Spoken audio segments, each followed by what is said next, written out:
It's showtime.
Hello, cadets. Welcome to episode 147 of the Big Monster Briefing Room. I'm General Lemuel D. Howitzer, retired, and I'm going to bring up my able-bodied assistants, Master Sergeant Havoc and Major Hazzard.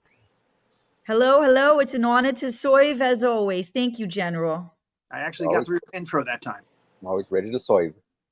Always ready to serve in any way you want, any way you ever want. You know, we can always serve you in many myriad of ways. Yep. Really? I can't wait. Well, you're reading a book now. You got this. You're very well learned. You're like a professorial. You're very erudite. You're scholarly. You got this book about a boy wonder. I wonder. You like that? I saw it in your library. It was an impulse buy. Okay, I saw it and I said, you know what? I've always been interested to know what goes on or what went on. Oh, General, I didn't know that was the cover. Oh my goodness! Oh my goodness! It's an R-rated cover, yes, but it's fit for the masses. Oh, there was a little glare on his pee-pee there. I think I just got pregnant. Oh my goodness gracious! He got pregnant from the glare on his pee-pee, on his bat boner. General, you're crazy today. It's the strawberry in the tea that got you crazy. It's the lousy strawberry in the tea. I'm not liking this. I got to drink it up fast. Not buy it again. It's Burt Ward's account of what happened on the set of the 60s Batman show. There was a lot of ribald, risque goings on behind the scenes because women were just so attracted, not just to the fact that they were, Hollywood stars, but the fact that they were wearing these costumes, these cosplay Batman and Robin outfits. So they were actually considered very sexy and almost women were throwing themselves at them. You got to wear a Speedo too sometimes, General. And I'm just saying, it could be a new look for you. It could I've got one on right now for you. So, yeah, it gives below this camera, there's a man in underwear. Yep. Gives whole new meaning to the term bat pole. There you go. To the bat poles? Yeah, never going to hear that the same way. It's never going to hear it the same way again. Nope. My childhood is ruined. Down that bat pole, buddy. All right, so we're not talking about our movie here, our training film, nope. Which is Horror Express. Now, most people that know, horror movies and monster movies, they know this film. It's a Christopher Lee, Peter Cushing, Telly Savalas, just thrown in for good measure. He's just so sexy. I can't even tell you. He's just. I just love that guy. I just love him. He should be the boy wonder. If he was in a Speedo, I tell you, I could never focus again. I'm sorry, I stepped on you. What did you say, sweetheart? I was just saying, if Telly Savalas was ever in a Speedo, I'd never be able to focus on anything else ever again. It's a good thing I never saw that because I'd never leave my house. I would just be doing that all day. Oh my gosh! Oh man, Kojak in a Speedo. I can't unsee that now. If he was European, he would do it. Thank you, Hazzard. Yeah. Thank you for that image. You're welcome. I love it. It's like boy wonder. I'm seeing Phil Hartman on the Saturday Night Live doing the play with yourself of the month club or something.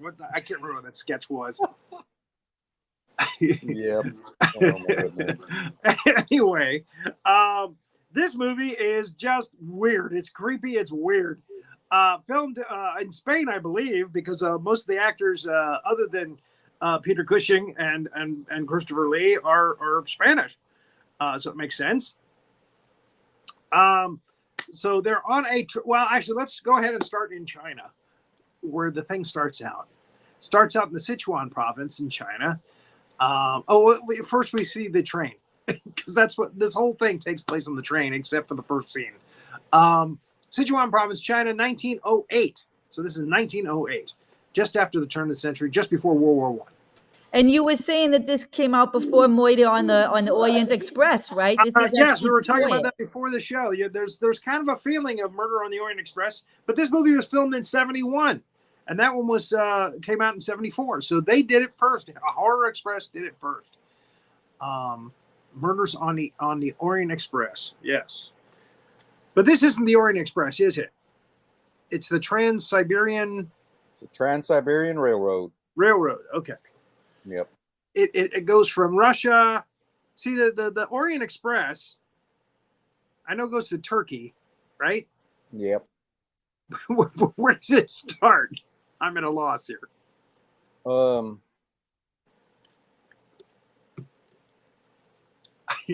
Yeah, you too. So so Christopher Lee is in one of those babushka hats from Russia, and he's in China, and they're up in the northern part of China where it's very cold, I guess. And he finds this fossil, this caveman, this missing link, so to speak. So he's excited. It's frozen, so they put it in a crate and carry it off to the railway station, I guess. Let's hop right aboard the train with this bad boy. That seems like a great idea. If you ever find something crazy like that, you just put it on the train. It's a natural progression of the plot, I think. Just ship it on the train. Yep.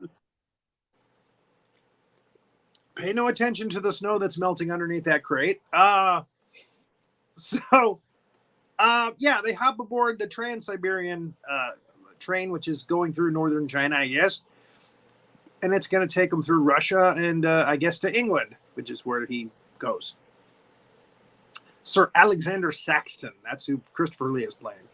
Professor Sir Alexander Saxton. Not only is he a professor, he's a sir. Yep. But this guy can't find his ticket. So he's like, well, what do you mean you can't find my ticket? I have a very important crate of things. I've got a telephone call, sir. Sorry. I don't know why I did that accent. I don't think he's British. It's because we're still thinking about Moira on the Orient Express. You expect him to talk like that, the whole thing. British because it's the Orient Express. We feel it's the Orient Express. It's just with monsters added, as Master Sergeant Havoc said. It's just with monsters added, yeah. There you go. Yeah, they could have called this Monsters on the Orient Express. Nobody would. Oh, we should do that. We'll be millionaires if we do that. That would be amazing. That'll be the remake. Re-release it. Right, re-release it. Yep. Well, okay. Yep. Get Timothy Chalamet to play in it. There you go. He's in everything now. He's doing Bob Dylan in the movie. Hey, he's dating a Kardashian, I hear. He's dating one of them Kardashian ladies. Oh, is he dating a Kardashian? Oh, God. Yeah, he's dating a Kardashian now. Poor child. I feel bad for everyone involved in that Kim one. Kardashian doing his Willy Wonka now? I'm sorry. I went there.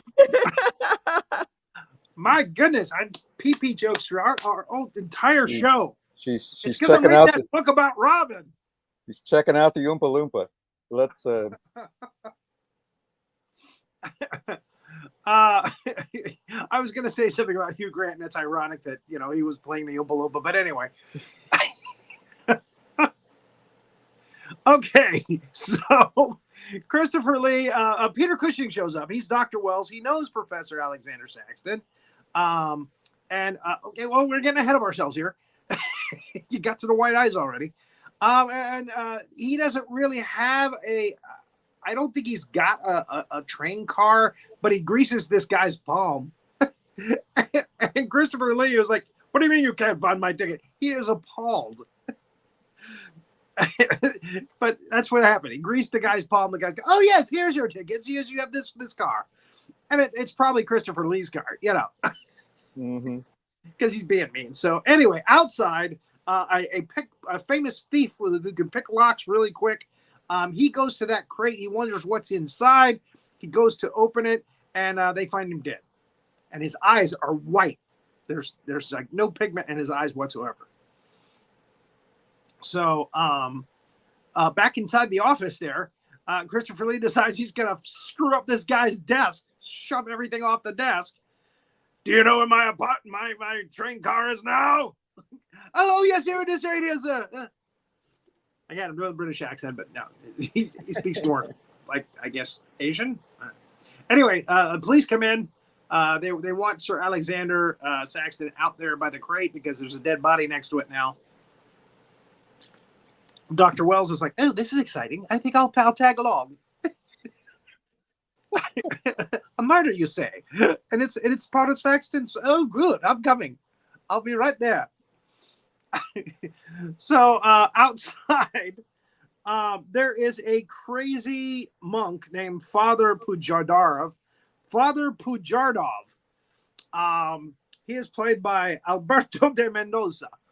But Havoc and I were talking about this guy before the show. He's kind of like Rasputin light. Yep. I just called him fake Rasputin while I was watching the movie. Yeah, it's definitely a nod to Rasputin, I think. Oh yeah. And then we meet Captain Kazan. I'm sorry, Inspector Mirov, who is the I guess the constable on the train. Yep. And they are, like, why is this this blind guy was trying to steal this crate? He's like, he's not blind. Why did you say he's blind? Well, look at his eyes. Oh, that's gross. So he's like, there is hell here. Hell is all around us. That's his whole Pujardov's thing is, it smells like hell. There's one time in the movie he goes, this train smells like hell. I'm thinking, okay, well, why don't you clean up a little bit? Come on. Exactly, yeah. If somebody pooed in the corner, clean it up. So he writes on the floor of the chalk. He writes, and again, from his angle, it's an upside cross, but from our angle, it's upside down cross. I don't know if that was purposely done or not, but anyway, I think so. Could be. He tries to draw on the crate, and the chalk won't draw on the crate. And they're like, "Oh, that's amazing! How does he do that?" Well, I mean, maybe it's a canvas that's resistant to chalk. I don't know. It's probably weatherized because it's frozen, cold up there. Anyway, he takes advantage of that. Ooh, hell in the crate. So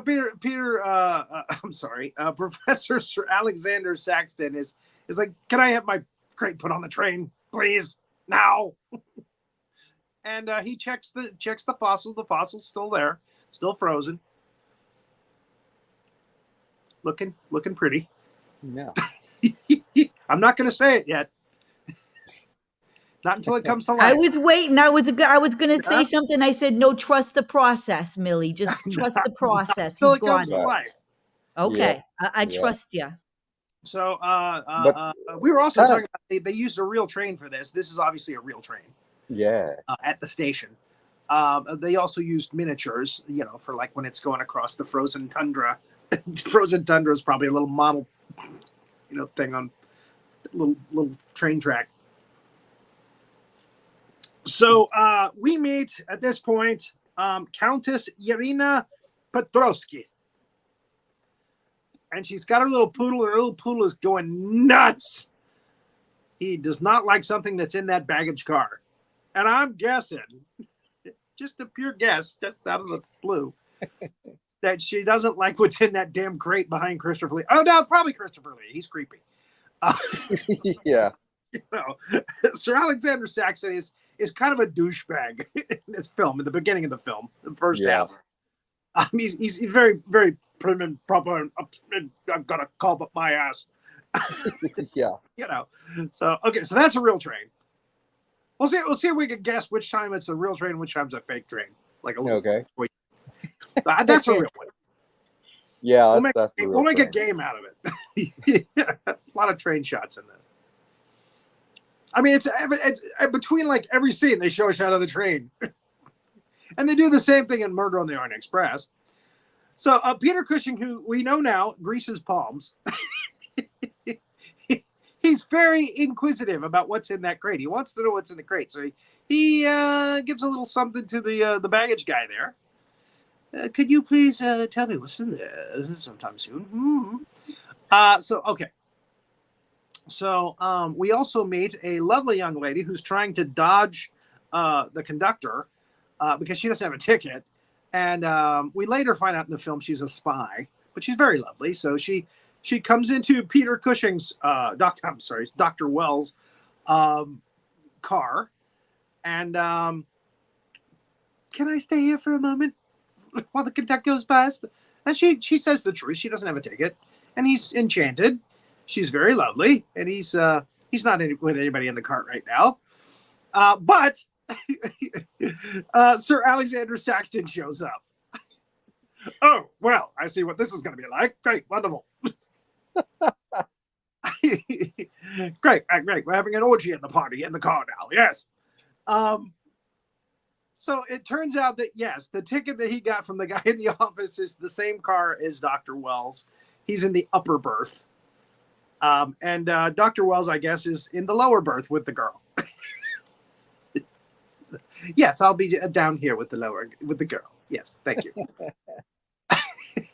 And I'm not watching. Don't make too much noise.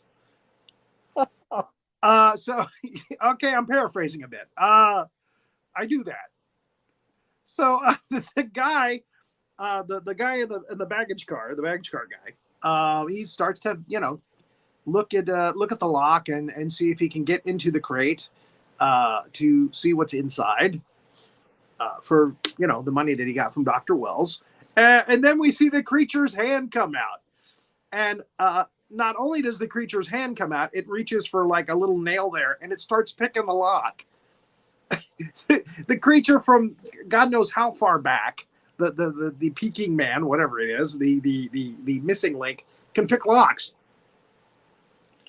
Now, they found this thing frozen, and it's not even on ice. It's just they just stuck it in a box, like, he's gonna keep. But, they would have thought they would have figured out that this thing would have thawed out after a while, unless it's like really, really cold. Well, I guess because it's in Siberia, I guess they figured it's cold. So, never mind. Yeah, some can try to explain away that maybe the rail car is cold inside, because it's not heated. But then the guy would freeze. The railroad baggage guy would freeze, I guess. So yeah, you have a point there. I mean, they probably should have packed him on some ice. Yeah, keep him frozen. Yeah, because Saxon is in retrospect. He's maybe so I should concerned. Ice. Okay, all right. Yeah. Killed some people.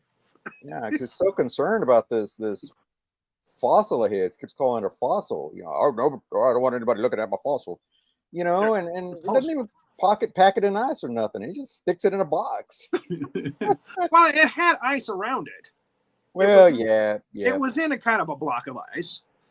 But yeah, evidently it was able to thaw somewhat. Well, I was reading up on this training film, and supposedly it was kind of inspired by the same story that inspired The Thing, the Joseph Campbell short story. So I guess it had a thaw out eventually. And we don't know how long they've been on the train at this point. I mean, they it's kind of vague. So, to some, it might seem like they've only been on a few minutes because it's only been a few minutes of the film, but they might have been on the train for hours by this time. So it was day when they left, and it's night now. So anyway, he sees the creature's hand, and it does still have like little ice flakes on it. Either that or they put them in styrofoam packing. That shit gets all over your clothes. It gets all over everything. Damn it. Oh yeah. So, and again, when he's walking through the train a little later on, it's still on him. It hasn't defrosted, so it might be packing peanuts. So, the guy freaks out. Oh my God, this thing is alive. It's a bear. Because that's what it looks like. It could be a bear, you know. Mm-hmm. And then his eye starts glowing. And then we get to the weirdest part of the film. This is an alien inside this simian creature, and it can deep fry your brain. Yeah. For lack of a better, and your eyes bleed, and your mouth bleeds, and your nose bleeds, and your ears bleed, and your eyes go white.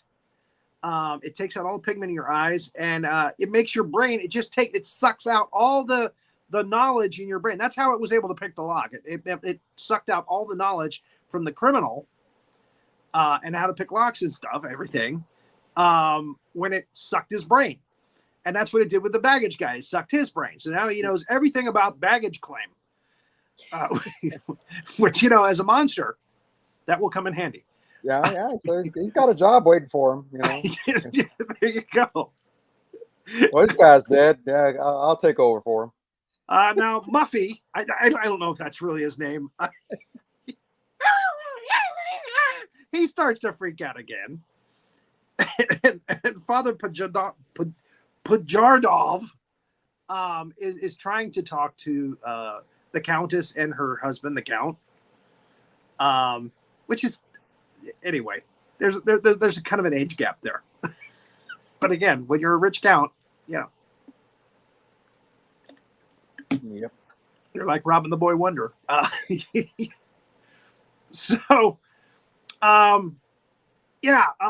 Pajardov has a thing for, it's pretty clear for Countess Urena. I mean, who doesn't? So, the Count actually pokes fun at him all the time and demeans him and denigrates him and makes him feel small. And, he has to put up with it because he's a servant. He works for the Count and the Countess. And he wants to be close to the Countess. So he's minding his P's and Q's, as we say. Mm-hmm. So Inspector Murov finds the body in the I guess he's curious about what's in the crate, and he goes back there and he finds the body of he finds that the crate has been broken into. So he gets Sir Alexander Saxton. Dr. Wells is like, oh, someone broke into your crate? Oh, well, I'm definitely coming along. Yeah. That is what Peter Cushing does this entire freaking movie. He's like, oh, that sounds like fun. Let me come along. So he shows up, and he admits that, hey, he greased the palm of the guy. He was curious to know what was in the crate. They open up the crate, and the fossil is gone, and the guy is in there, and his eyes are white and is bleeding around his face. So that's nasty. So the creature is now roaming the train. And there's the creature. Now we get a good shot of its face. Now there's a face that only a mother could love. So there you go. And he's looking at these two kids like, should I suck the brain of these two kids? He's thinking about it. You can tell.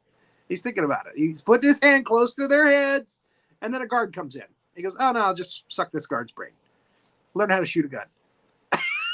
There it is. A face that only a mother could love. That's actually the best shot of the creature in this movie. He looks kind of like a Bigfoot. Yeah.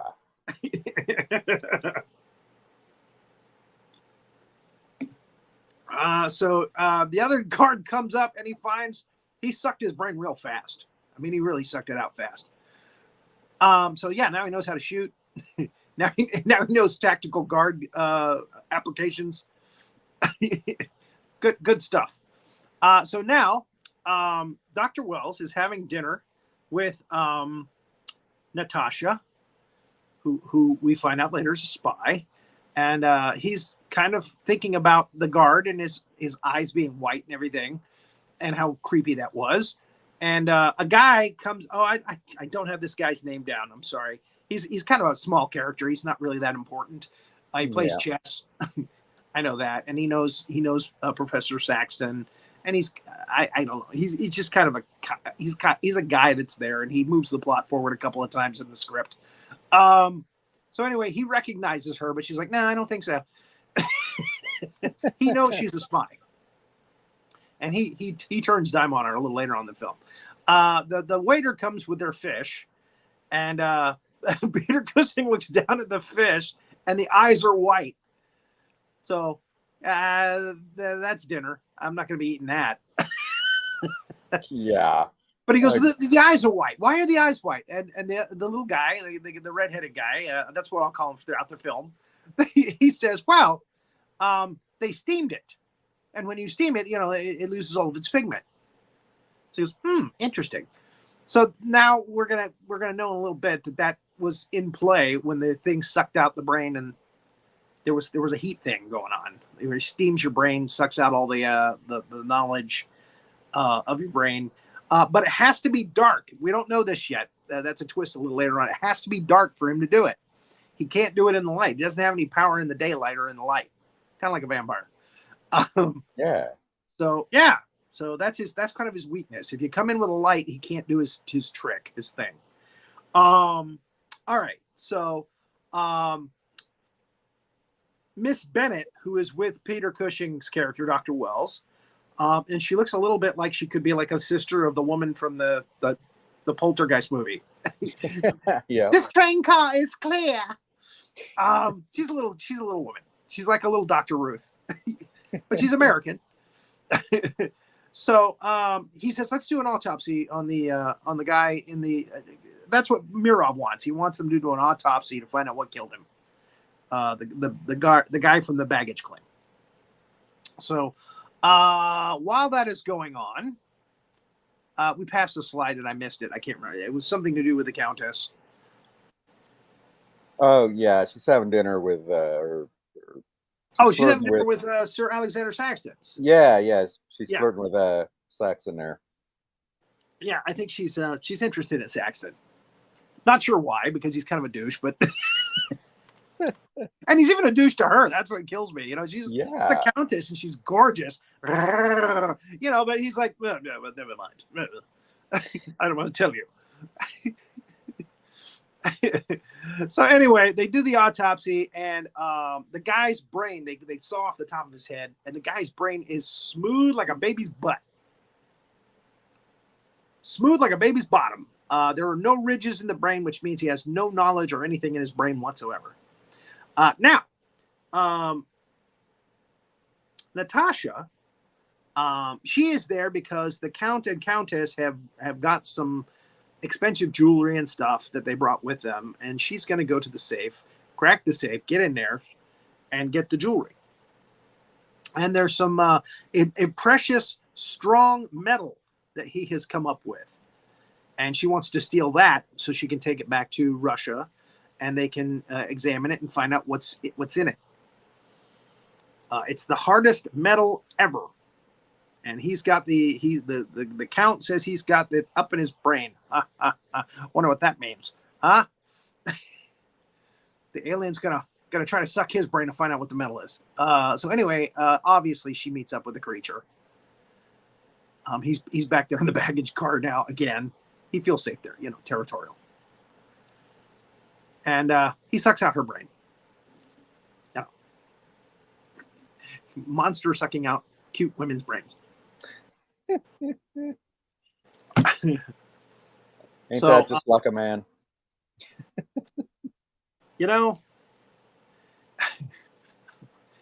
She was so smart until she met this guy. And now she's, pole dancer. I'm sorry. I don't know why I went there.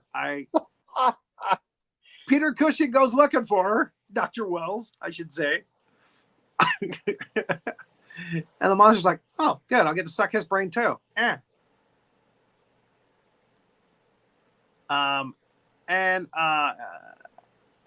can't remember what happens here, but Mirov. He opens the door to the. Well, the monster tries to grab him. He's grabbing him. He's got his arm, and then. That's right. Mirov starts shooting. Mirov shoots the thing, and it's fatal. He's dying.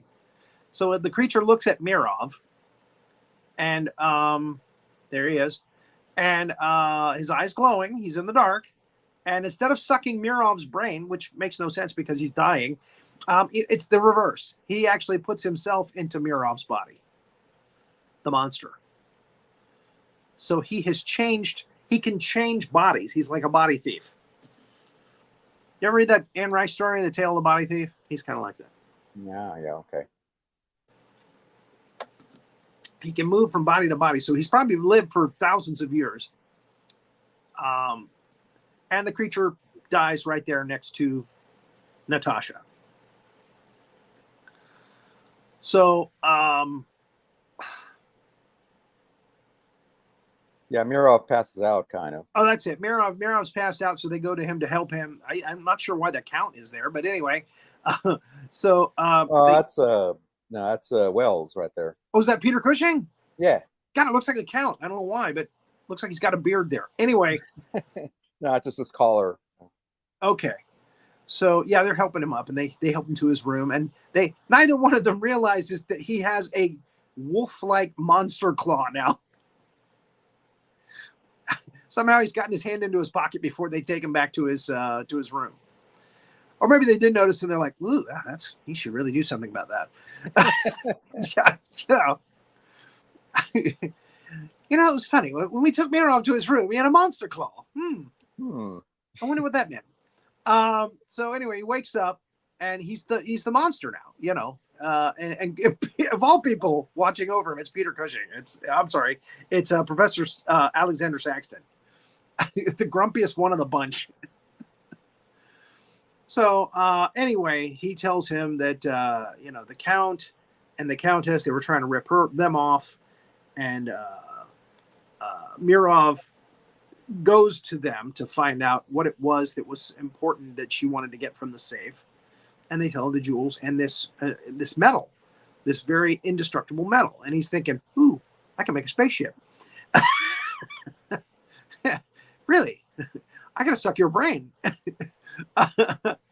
So Mirov's playing, he's playing detective, but he's got his hand in his pocket the whole time. His left hand is in his pocket the whole time because he doesn't want him to see. He's got claws and a furry hand.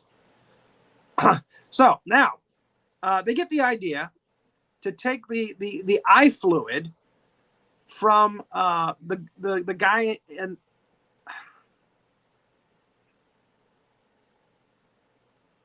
I can't remember who they took the eye fluid from the first time. They took it from the creature the second time. I guess it was the baggage guy. Yeah. No, because the first thing they see is Mirov. So it's got to be the creature's eye. Oh, that's right. Yeah. I guess they take some more eye fluid from the same eye. So anyway, but the creature's eye fluid actually retains things that it sees. Somehow. It's a little magic trick it does. Yeah. So, again, they see Mirov with his gun shooting at it, and that was the last thing he saw. Oh, it's amazing, I tell you. It's amazing.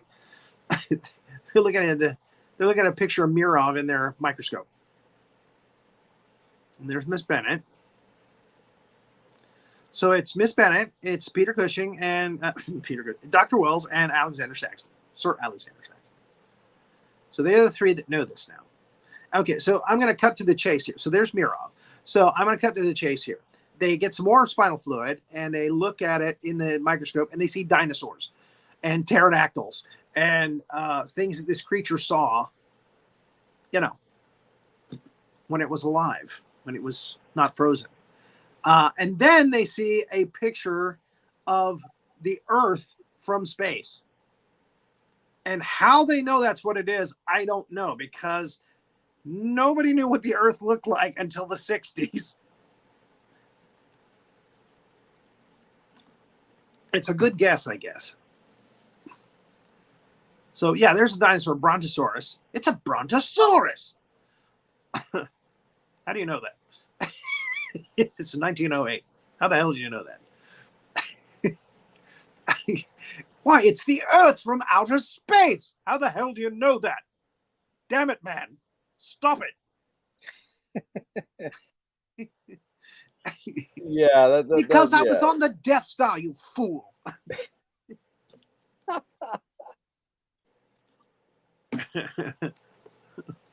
My real name is Tolkien. So the princess, the countess shows up. It's like, can't we just look at what's in our microscope without being interrupted? And then Pujardov shows up, that wacky nut, and he steals the eye from them. They go into a tunnel and he steals the eye and he runs with it. So, damn it. So Dr. Wells says to his assistant, Miss Bennett, why don't you go back to the car and see if you can get some more eye fluid? Something like that. And she runs into Mirov. And Mirov goes, who? And she explains to him that what they saw in the eye fluid. And he's like, really? Who saw this? And she goes, oh, well. And she rattles it off. She says, well, Professor Sir Alexander. Well, Sexton, Dr. Wells, the Countess, Father Pajardov. And he sucks her brain. He turns the lights down and sucks her brain. This brain is clear. So Pajardov shows up and he goes, Master. He's like, I want to serve you. You are Satan and I love you. Here's the eye fluid. Please let me serve you. So he did a 380 real quick. Yeah. You know, he's holding up a cross 1 minute. Next minute, it's all Satan. You know. So, they all come in and find Bennett dead. The monster got to her, and from this point, they thought the monster was dead. So it's like, oh, hey, evidently the monster's not dead because look at Bennett. And Mirov's like, yes, I found her just now. You know. So so now everybody on the train is like, oh my god, there's a monster on the train, you know, what are we gonna do? And Mirov is eyeing Wells and the Countess and Sir Alexander Saxton, not Sexton. And he's like, how the hell am I gonna get alone with these people so I can suck their brain? That's what he's thinking. That's what he's thinking. How the hell am I going to get alone with all these people, one at a time, and suck their brain? So they mentioned that they're going to send a message to the next station to stop the train and try to see if they can find out who the thing is, who the creature is. So he goes to the radio car, sucks the brain out of the radio guy. So now he knows how to use a wire set, and chucks him out the window. Then the little redheaded guy, again, moving the script forward, says, hey, well, there's something about the eye, right? And the eye glowing. Well, maybe we can tell what the creature is through his eye. So they all, do a test on the train on there he is saying that with the Chinese, what do they call that? Day players? No, extra. Chinese extras in the background. Yep. Got to throw a couple of Asian extras in the background. Make it look realistic. So they do this test on people's eyes, and to see if they can see who the creature is, and they don't get anywhere. It doesn't work.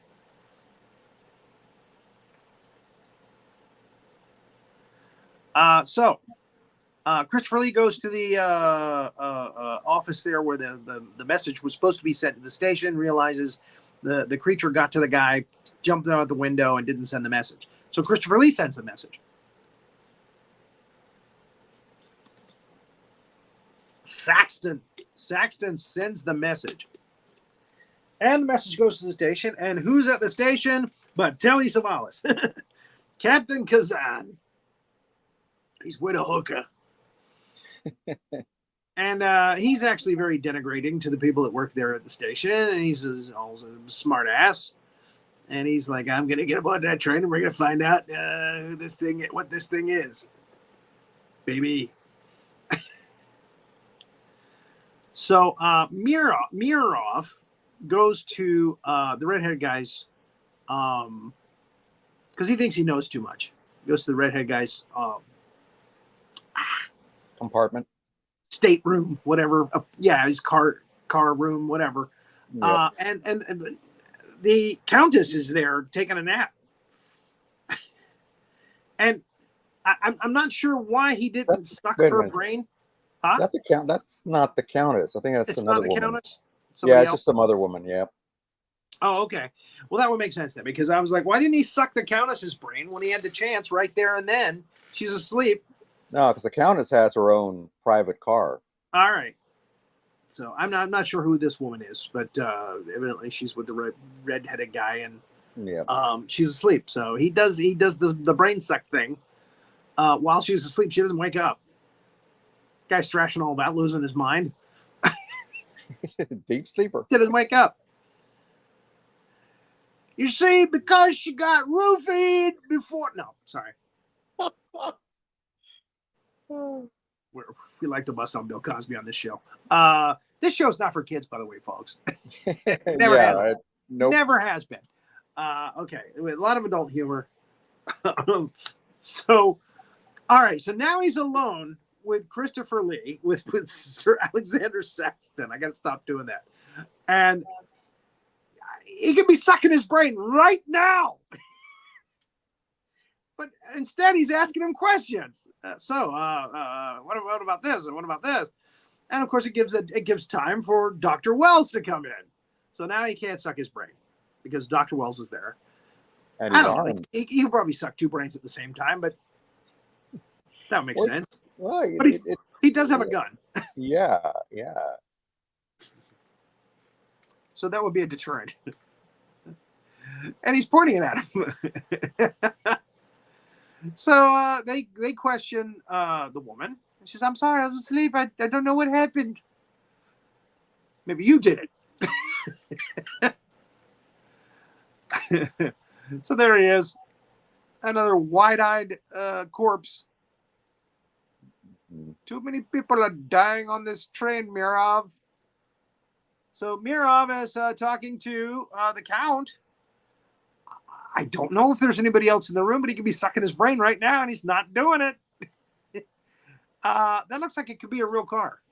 Yeah, that's the miniature. That's a miniature? Yep. You think? Yep. Okay. So Telly Savalas shows up and boards the train with his Cossacks. The Cossacks. The Cossack soldiers. And he's got this nice red furry collared thing on. I was in on emergency secret service. So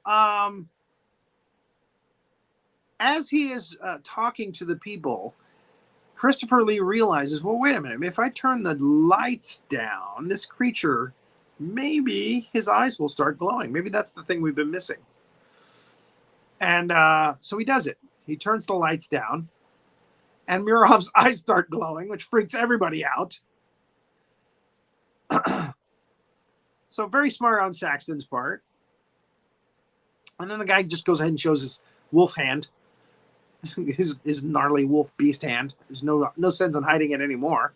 Stay back.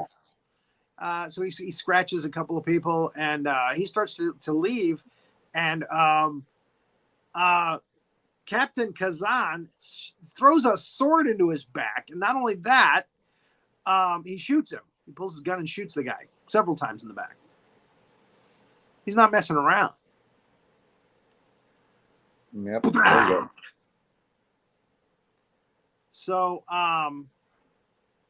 Pajardov, realizing he's going to be stuck with the Count for the rest of his life, goes chasing after the dying monster and says, "Please come into me. Please come into me, master." And so we get the scene where the red eyes, and he goes from one body to the other. He goes right into Pajardov's body. Now, this is kind of like putting Igor's brain in the monster, on the Frankenstein monster. It goes from bad to worse. Now he's in this crazy nut job brain, mind, body, whatever you want to call it. And he's off the chain now. Mm-hmm. So all this commotion is going on. Dr. Wells and Sir Alexander Saxton realize we got to get everybody back to the back of the train. We got to go back to the car, the baggage car. That's the safest. Last car on the train, safer there. Get away from this nut. Get away from Telly Savalas. So they hustle the people to the back of the train. And these guys are waiting for the monster to show back up. There's a chance that maybe it's dead. But they don't realize that he's switched bodies. So Pajardov shows up with his eyes glowing. It's dark in the train. They didn't know to turn the lights back on. So he is sucking the brain out of all of these guys' bodies. He's up against like 20 guys. And he's sucking all their brains out. I mean, he's a power. And you're thinking, why didn't the monster do this at the beginning of the film? He just suck everybody's brain out at once. So now he knows all of the shit that's going on in these poor schmoes' lives. Sorry. Because, it's got to be terrible to be a Cossack. No, the pain. And, of course, he moves on to Telly Savalas. And now he knows what it's like to be a San Francisco cop. Wasn't Kojak in San Francisco? Maybe not. New York. New York. Kojak was in New York. I think so. Wow. Yeah. Wow. So there it is. He knows what it's like to go up against James Bond. Yeah. Baby.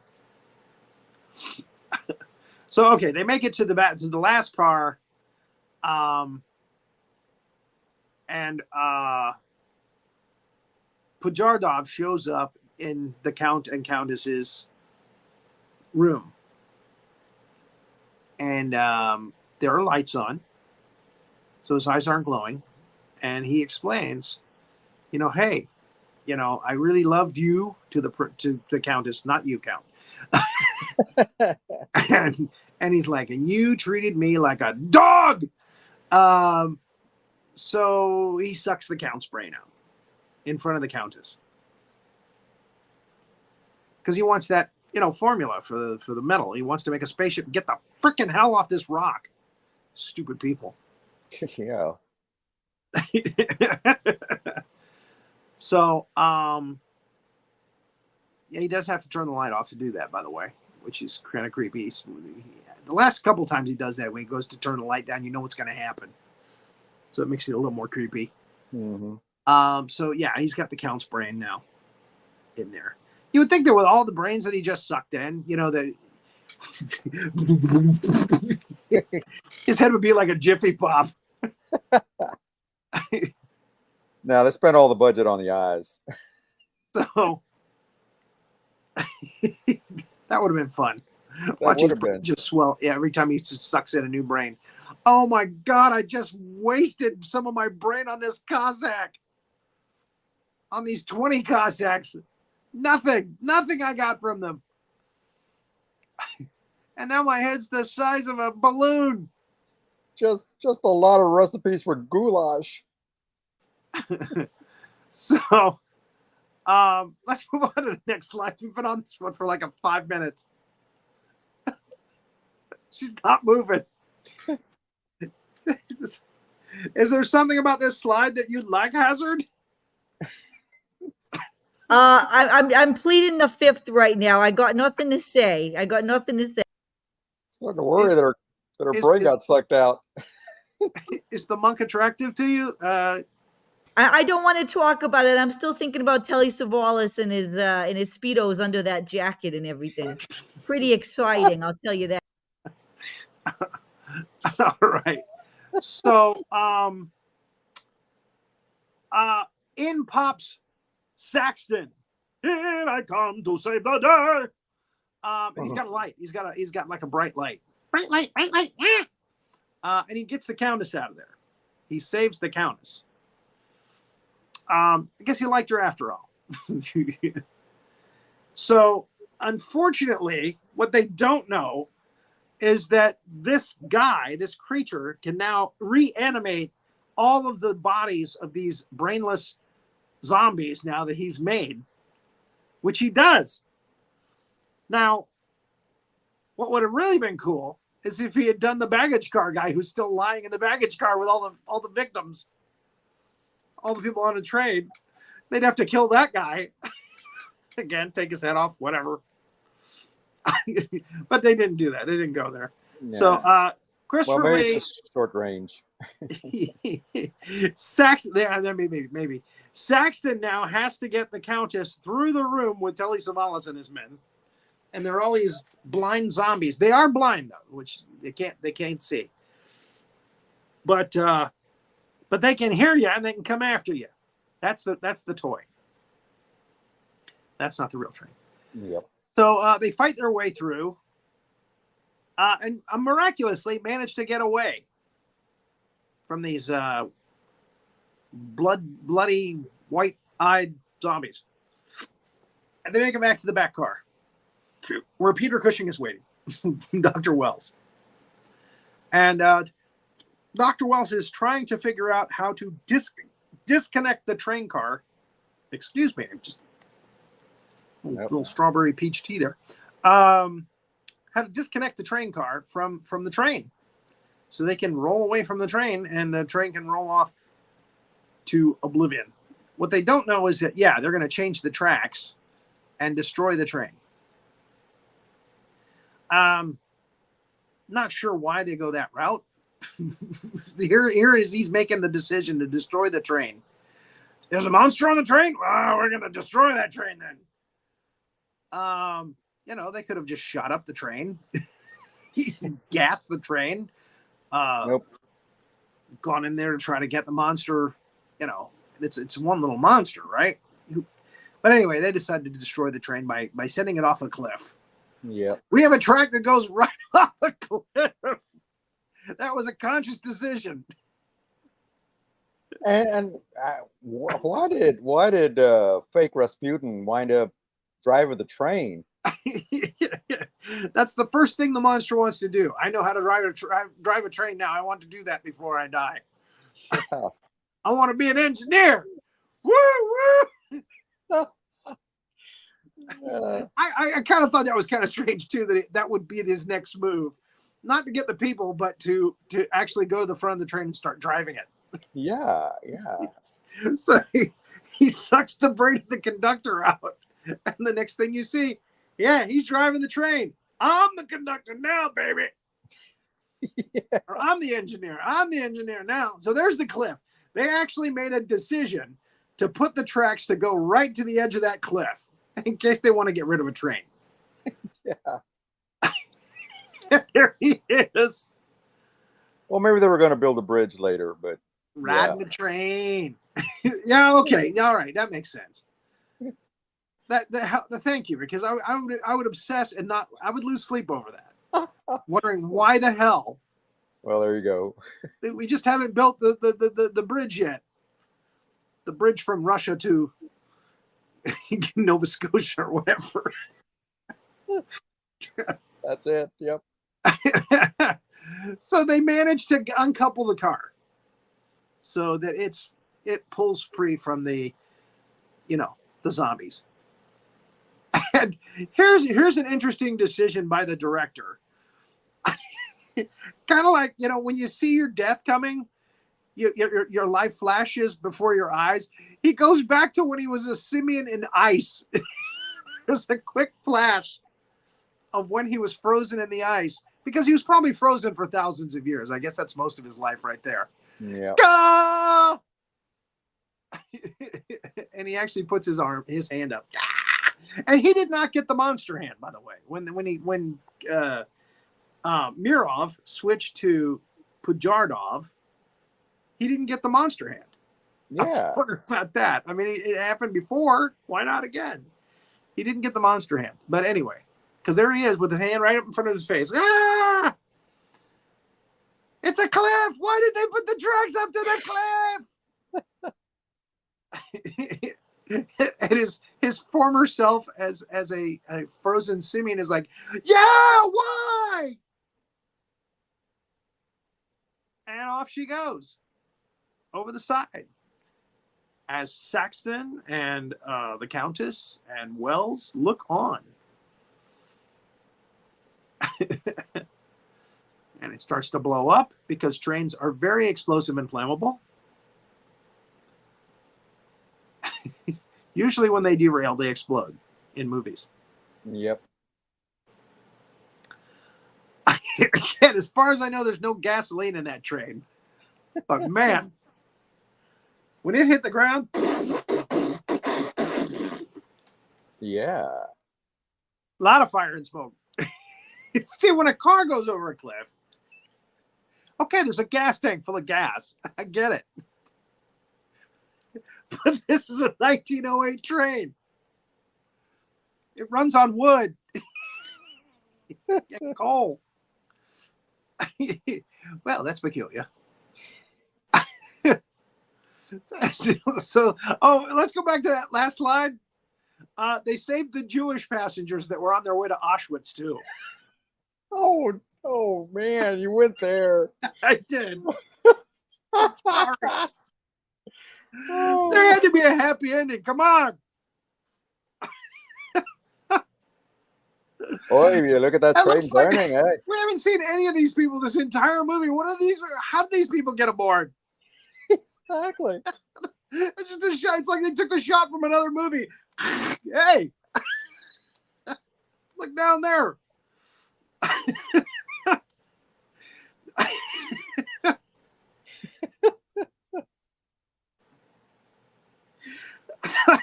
That's the first thing that came to my mind when I saw that. It's like, what the hell?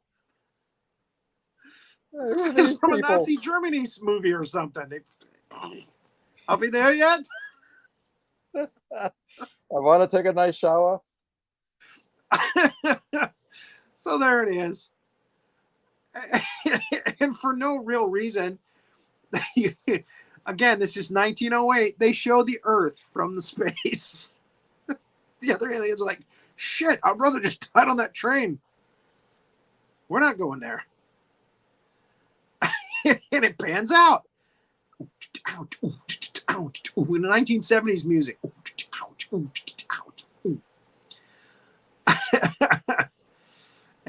So there it is. That's Horror Express. It's actually a very creepy, scary movie. It is. Yeah. You know, thinking about, your bleeding eyes as your brain gets sucked out. And the creature is very gnarly in the beginning before he becomes, Mirov. And even Mirov has the hand. Yeah. So good performances all the way around. So yeah, it's a good watch. It's a good training film. Yeah, it's fun. Yeah, the guys who kind of produced it, sort of bankrolled this thing. They wanted to. They kind of wanted to. They were rivals to Hammer. They wanted to make it like a Hammer film, which is why they hired Lee and Cushing. Well, yeah, I noticed. I mean, the only other company that's done that should try to rival Hammer was Amicus. Amicus did that. They would hire Lee and Cushing all the time. Yeah. So yeah, this one was another one in the early 70s. Again, Hammer Films was kind of on the downside in the 70s. They had pretty much used up all of the Frankenstein and Dracula things they could do. Yeah. So yeah, they were still making movies like Frankenstein, the Monster from Hell, and Dracula, the Satanic Rites of Dracula, and stuff like that. But Yeah. So yeah, this one is actually kind of refreshing because it's different.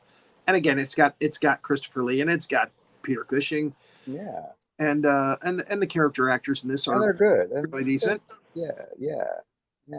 I mean, it's a pretty decent story.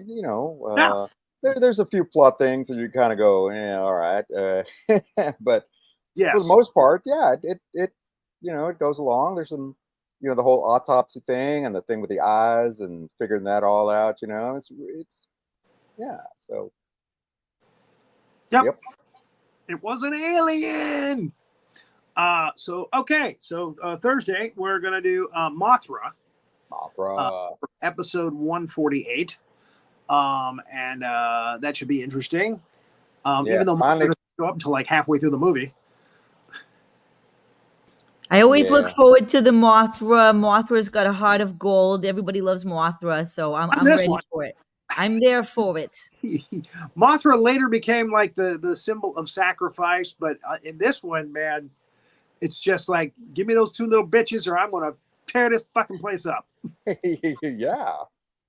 Not for kids, folks. We need to get Manny to do a graphic for Not for Kids so that we can run him on these shows, so I can flash the little because Manny, he's yeah, a that graphic guy. artist. Yeah. You know, he's so good at that. Uh-huh. Yeah. All right. Yeah. Well, I Talk don't to know him. if we can ask him to do that, or I don't know, but I mean, he does these incredible things. You know, he does it. One of the well, things. if I can rouse him from his usual kind of cocaine haze, I'll see what I can No, do don't about that. spread that rumor. That's not true. He's been off cocaine at least 5 years now. He's gone clean. He's gone Well, clean. I heard. yep. Well, all right. Yeah. Still not as bad as That's Pizza Day. shame on me. Yeah, Not don't as be bad bringing as- that up now. And we don't even know if that yeah, was it true. is. It's a sore subject. Yep. Yeah, he's not going to do it now. Now he's not going to do the graphic Oh art because no, he's going to watch he'll it. do it. He's cheaper than a $5 whore. I'm telling you. Yeah, he'll do it. Yeah. He'll. Hey, let's not bring my sister into this, okay? I said I don't want to talk about my sister right now. She's going through a thing, you know. Well, she's mighty popular. She's always the popular one. She's always got to have the attention. I'm tired of it. That's why I'm down in Florida right now. I can't deal with it. If she was on the train, she'd get her brain sucked out right away. Yep. I think she's the one doing the sucking half the time. But anyways, I digress. Well, For the remake, it's a female alien. And she gets the brain another way. There's always a part 2 that we could always write. We could always Ain't concoct it. Yeah. Ain't that Species? Didn't they already make that I movie? think they already did that one. They already did it. With Natasha Henstridge. You know, I'm at the point where if someone's named Natasha, we just know it's a Russian spy. I mean, Rocky and Bullwinkle, come on. I mean, it's always Natasha. Yep. It's a dead giveaway. That's right. Moose and Whip Squirrel. Hubley was in that too, wasn't That's right. Moose and Squirrel. Yeah. Moose and Squirrel. Okay. Well, folks. Yeah, I was thought. Didn't Sally Kellerman play her in that movie, the live action version? Because it sounds just like her, you know. It's just that same deep, throaty voice. I don't know. Are we talking about? Are we still talking about? Rocky and Bullwinkle, the live action movie. Oh, okay. Oh, yeah. The only thing I remember that is De Niro was playing the De Niro was he was fearless leader. Are you talking to me? Are you talking to me? Yeah, that was pretty cool. Yep. Anyway, there somewhere. Yep. All right. Well, thank you, Havoc. And thank you for watching. And please watch other episodes of this show. Like us. Follow us if you are so inclined. Yep. Tell your friends. Again, keep an eye out for Roland Pruitt, who's going to do Roland's Kaiju review very soon, next couple of weeks. So until then, keep an eye out for those big monsters. This here's Master Sergeant Havoc. Thank you for watching this episode of the Big Monster Briefing Room. Now, why don't you go ahead and give us a like and subscribe to our channel and ring that notification bell next time a big old giant monster comes calling. See y'all later.